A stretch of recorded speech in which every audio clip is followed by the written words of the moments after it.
Hello, my name is Abhishek Patel, and I'm a food enthusiast. Very passionate about food, specifically in the Deccan. I like to thank Face Foundation for putting together this wonderful series of small little lectures on Hyderabad, city of many stories. Today's topic is, something which Hyderabadis are very, passionate about, and has been ingrained in the culture of Hyderabad, biryani. And the story of biryani is quite legendary. Has many, so if you go up in the north, you will find a different story of biryani. If you're here in the south, you will find a different story of biryani. But there truly is only one real story of biryani.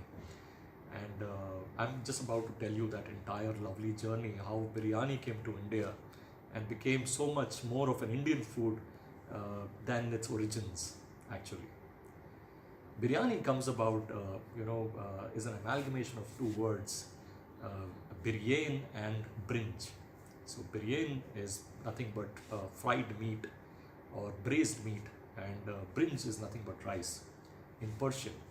So it originates, these two words originate from there, but even in Iran today, you don't have a dish called biryani that is cooked. So this dish is indigenous to Hyderabad only, and there are many such stories which as I talk to you about, you will get to understand that why rightfully biryani also has the GI tag only in Hyderabad. Biryani, in its original form, when you have this dish in Iran, it's only called biryan. Now, fried meat in Iran is served along with flat bread. So there is a context to it, even in Indian cuisine, or even in the biryani that we eat in India. There is a certain type of biryani which is called a chilman biryani, which has a type of flat bread to give dum.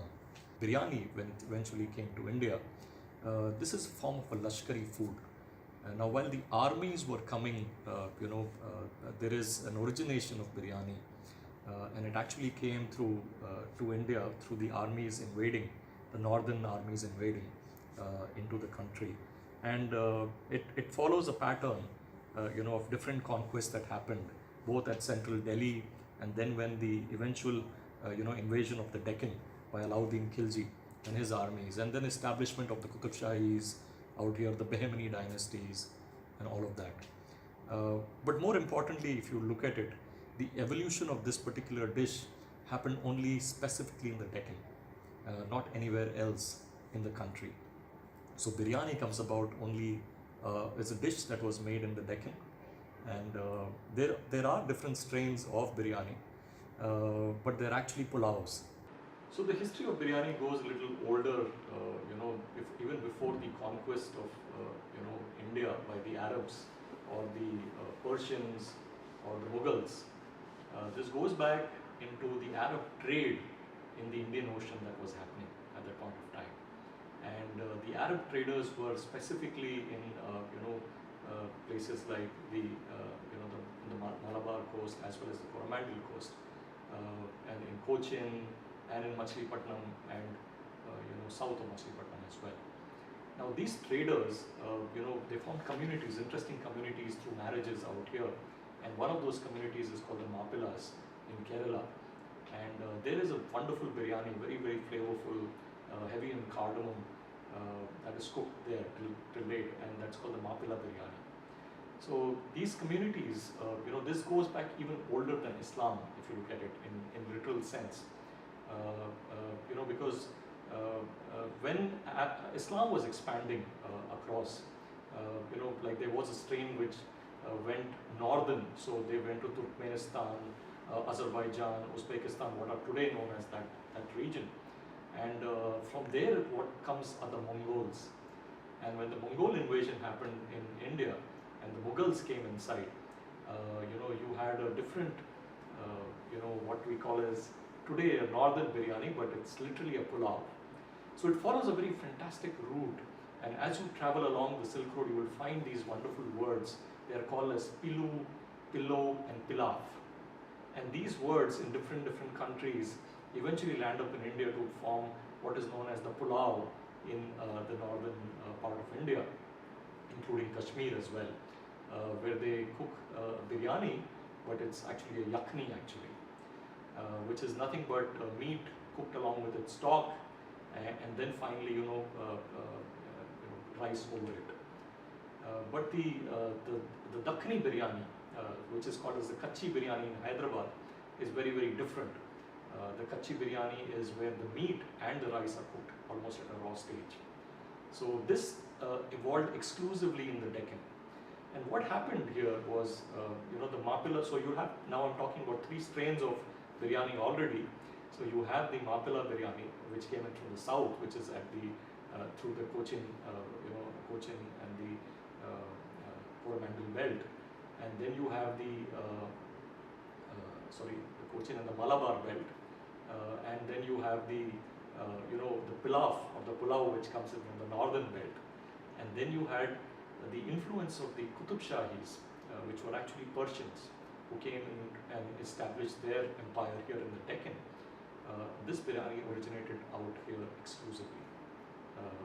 The word biryani, which is a combination of these 2 words, brinj and biryan, which is fried meat, owes its or credits its entire history to Iran and the Qutub Shahis and the Bahmanis actually.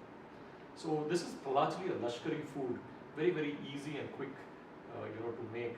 One is that there was ample amount of meat through sheep and cattle that could be cooked, and rice was aplenty in the south, so it was very, very easy for these guys to assimilate these dishes and cook it over fire or slow fire, using the dum method of cooking.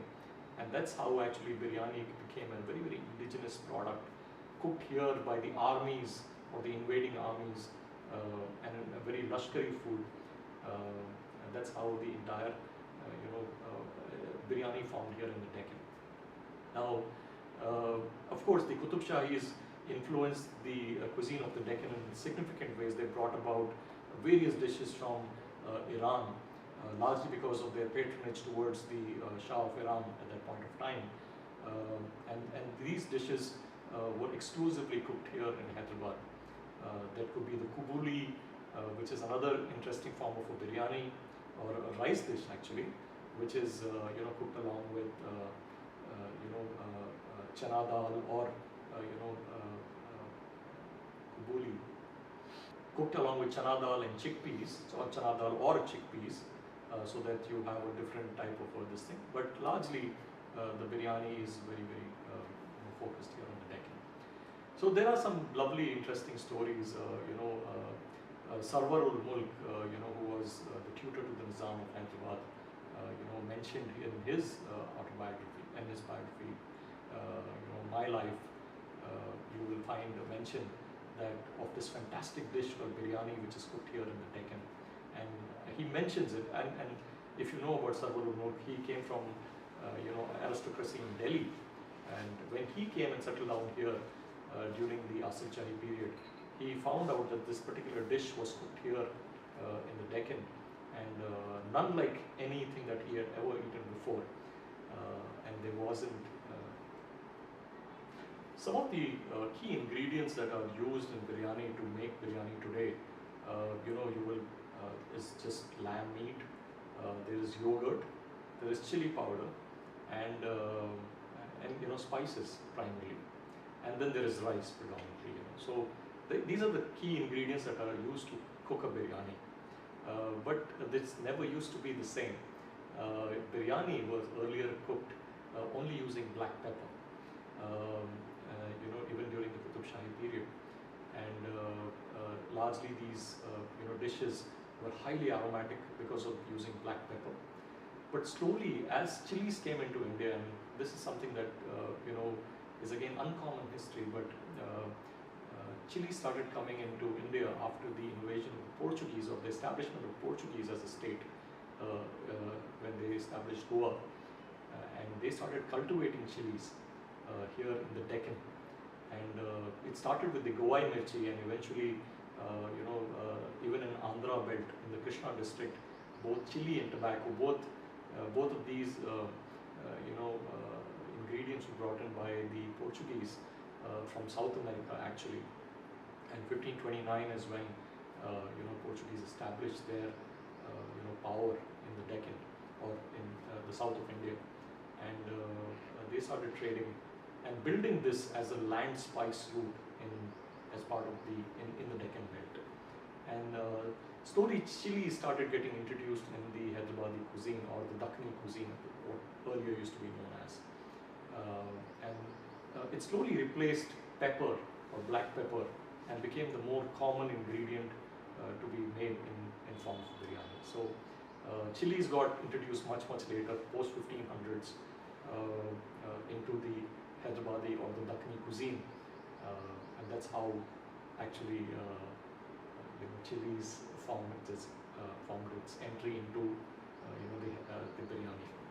But if you go back and understand why yogurt was used, now when the Mughals were, they were largely armies invading, and they used to carry a bag of sheep coat, made out of the intestines of, sheep, and this small little bag and wrapped in leather, that used to have goat's milk inside it, and it used to be against a horseback, and with the heat of the horse running, the yogurt would start fermenting into a different type of a new strain of bacteria would get introduced into this entire thing, and they called it must oak hair, and eventually these Persians started using this as a tenderizer for the meat, and it that's how it became as a very effective tenderizer. So both of these ingredients, if you look at it, both chilies as well as the yogurt, which is used as tenderizing, and not only tenderizing, adds wonderful taste as well. A little sourish taste to the biryani comes in from these. Then of course, other tenderizers like the raw papaya that is used here to tenderize the meat, and then there is just the lamb meat that is used to cook the biryani. Now, why this dish became indigenous out here is largely because this was very easy and convenient to cook. You didn't require too much of time. It didn't require too much of marination time, and all that you needed was large vessels, right? This used to be carried along with the armies when they would march towards a particular region, and rice was available in plenty through the villages. They could pick up the rice and the meat as well, and they could quickly assemble it together.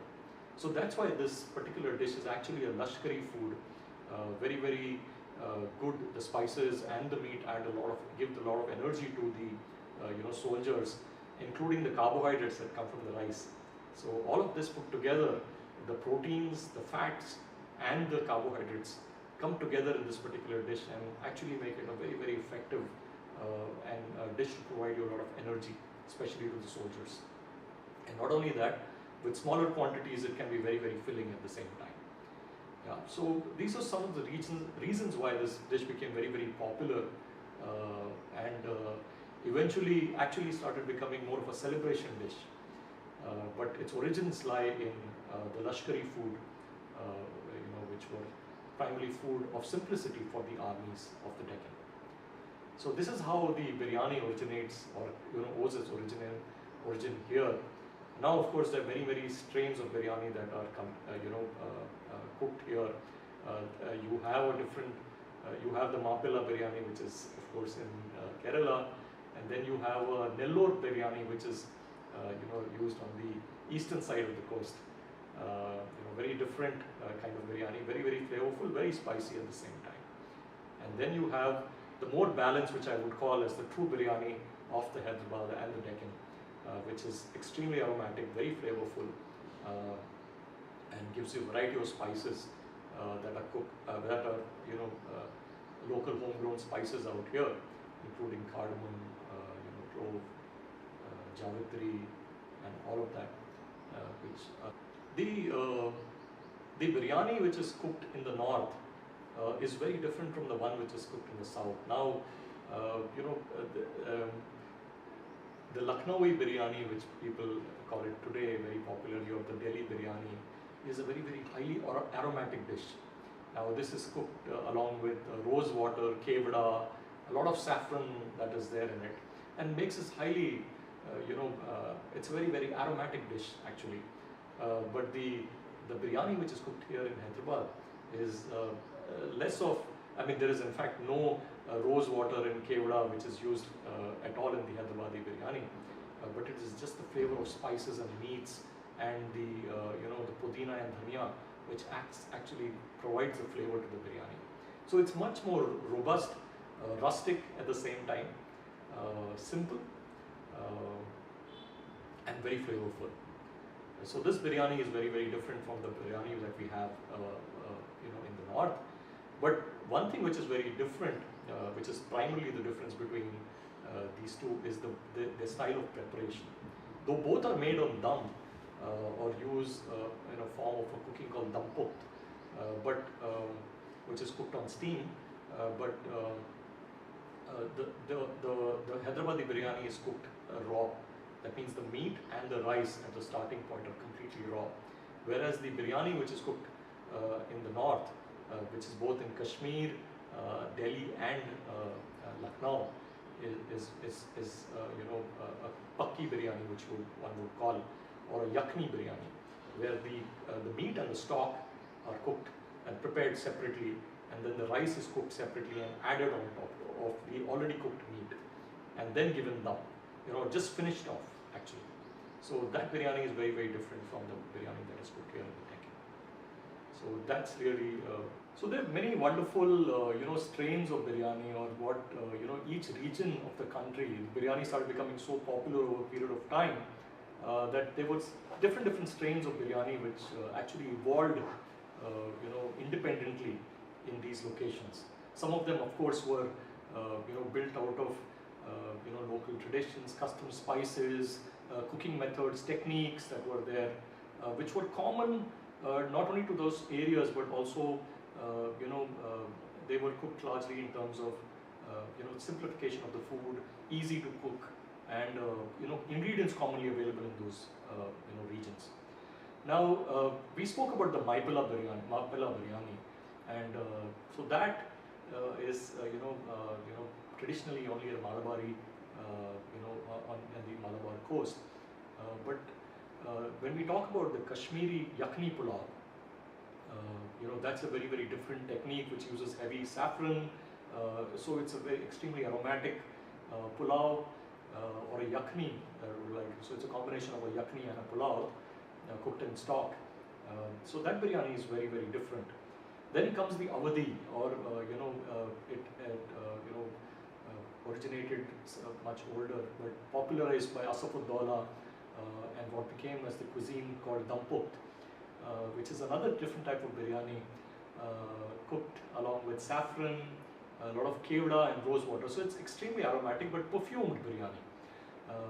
And then there is, so when Asaf-ud-Dawla was exiled in a place called Mathia Burj, which is in Calcutta, there is a different biryani that originated in Calcutta. They use a completely different technique, again homegrown, technique where they cook it with potatoes as well. So aloo along with meat, not found in any other part of India, but specifically in Calcutta, which is called as the Calcutta biryani. Another very, very popular dish. But one of the, I mean, if you traveled across the country, and you have different types of biryanis in different locations, there are largely about 4 or 5 primary ones, and there are regional influences that biryani has. So then you have the Coromandel biryani, which is another spicy version of biryani, but again very flavorful. But out of all of these, the most unique one is the Hyderabadi biryani, because not only does it, has a very, very unique technique in cooking the biryani, but the flavors are extremely robust, very flavorful, full of, very aromatic at the same time, but doesn't use, itra or, a saffron to influence the flavor. The flavor comes about by the robustness of the spices that are used while making the biryani. So, cloves, cardamom, black pepper, The garam masala itself close to about 11 to 12 ingredients. There are several families that have more and more complex preparations of garam masala. So if you go to Lucknow, there are certain garam masalas that will have as many as about 20, 25 ingredients. But the garam masala which is used predominantly in the Deccan, largely 5 or 6 ingredients. Some families which have their roots way back in UP or in Lucknow, these came during the Asif Jahi period. So they got influenced. The Hyderabadi biryani now has a very mixture of both Qutub Shahi as well as Asif Jahi influence because of the cooks that came who would make this particular biryani. So it becomes, over a period of time, slowly evolved into a much more dish of celebrations than just simple food for the armies. And each family or each period introduced new tastes, new flavors into the biryani. But yes, the Hyderabadi biryani is a fantastic culmination of technique, robustness of spices and ingredients to really make a fantastic meal. So you look at the 3 ingredients that come together to make your food fabulous: proteins, which come from the meat, the fat, which is in the form of ghee, and plenty of ghee, the good amount of fat that is used to make this particular biryani, and then you have rice, which is large carbohydrates, and all 3 of these become make your meal really fabulous. There are of course 2-3 things which are typical to the Hyderabadi biryani. The quality of fat that is used. So traditionally, only certain varieties of cows that were bred, only ghee from those cows was used to make the ghee. Nowadays there are a lot of hybrid cows, the ghee is used from them, but traditionally only certain varieties like Ongol cows that were there, they were used to put out the ghee, and that ghee would be actually beneficial for consumption, good for health. That will actually elevate the quality of the biryani, and not only this thing, the flavor also will be fabulous. The rice that was used in biryani traditionally, today it's of course basmati, but basmati is a very recent phenomena, primarily because of its ability to be very versatile as a quality of rice in terms of the long grain that is there, and it adds not only flavor, aroma, but also adds body. But traditionally, the rice that was used commonly for cooking the biryani was the kala bhat, or the black variety of rice.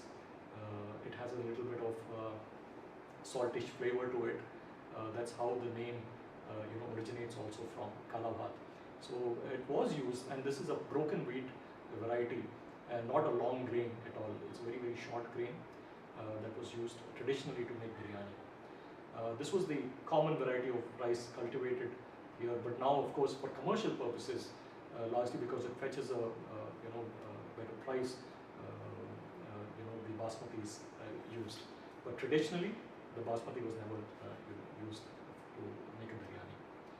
And of course, the masalas that were there were very simple, brown onions, which add a lot of taste to it, give you that slightly sweetish touch to the biryani. And then there is the flavors from the masalas that come inside.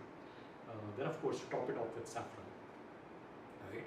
And again, saffron adds only the flavor to the top rice of it, and pound it well. The more you pound saffron, they say it's like diamonds. The more you polish it, the better the flavor of saffron that comes out from the and gives added aroma to the rice. So this is how the traditional biryani is made in Hyderabad, and continues to, and its rich traditions continue in the families today. And each family has its own fabulous techniques, cooking styles, the masalas that they would add, their own style to the process of cooking. So each recipe is unique in its own way, but very historic, important dish for the in the cuisine of the Deccan. French traveler, Tavernier, I mean, he accounts and through his travels we understand biryani a little better. When he came here, he saw that in the Deccan, most of the pulavs that were being cooked at that point of time, or the biryani that would be cooked, were heavily loaded with black pepper. And interestingly, from his voyages, even in Isfahan, there is a very interesting. He noticed how biryani was actually being cooked, or biryani was actually being cooked. So they had a dish. Doesn't give it a name, but where large carcasses of goat were actually hung, roasted, marinated, of course, and roasted on pit fires, and there would be rice below, and it would be through those juices that would fall down, the rice would get cooked. So these dishes were also observed by him when he traveled here in the Deccan. So it is mentioned in his travels, of this particular form. The dish is not mentioned, of course, but we can comfortably assume that it was the biryani that was cooked here as well in the Deccan, and using the same style. But of course, now the styles have very, very evolved. Now they've used the 3 stones, and then cook it on dum by sealing the entire dish and putting hot coal over the or the daig or the lagan in which is cooked. The daig is more used commonly here in the Deccan, whereas the lagan is used more commonly in up north to cook the biryani. So Hyderabadi is again, you will see that there's a difference between the cooking dishes itself to cook biryani, and that largely comes through the cooking process, because since you're cooking it raw, you will like to use a slightly deeper vessel to cook the food. Whereas since the the northern kind of biryani or the Lucknowi yakhni is already a pre-cooked dish, you don't really need to give rice that much dum. So they use a lagan, which is a much shallower dish to cook the biryani. So now, very interesting thing is that once the dish is already made and served, then there are very interesting accompaniments that go along with the Hyderabadi biryani or the Deccani biryani. You definitely have the mirchi ka salan, again native to Hyderabad, and then you have dahi ki chutney, and there is kachumbar, which is kind of a salad that is also used. All of these 3 are like fantastic ingredients, specifically used in the Deccan. But during the Asif Jahi time, there was another type of raita which was introduced here, which is called as the Burani raita. Now, Burani raita, the origins of this word comes from the word Purani, which was one of the daughters of Harun al-Rashid, and she had a huge fascination for yogurt, and that's from the word Purani originates the word Burani raita. So Burani raita got introduced, but in Hyderabad traditionally it's always had with dahi ki chutney and of course mirchi ka salan. So these are the typical accompaniments that go along with the biryani. Okay, so this is how the biryani becomes such an integral part of the cuisine of the Deccan, and specifically to Hyderabad.